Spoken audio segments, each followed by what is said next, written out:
দাঁড়া দাঁড়া দাঁড়া দাঁড়া দাঁড়া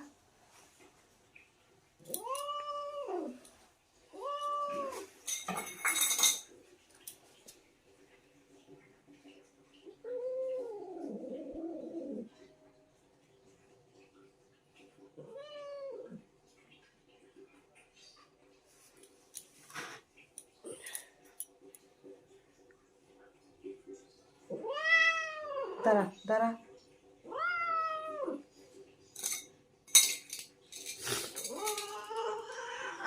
বাবুল দাঁড়া, আঠা আছে গায়ের মধ্যে। আরে ভগবান, দাঁড়া এই পাটা মুছি, পাটা পাটা পাটা পাটা পাটা, এই তো পরিষ্কার হয়ে যাবে, আগের মতো হয়ে যাবে তোর হাত পা, চিন্তা নেই। দাঁড়া।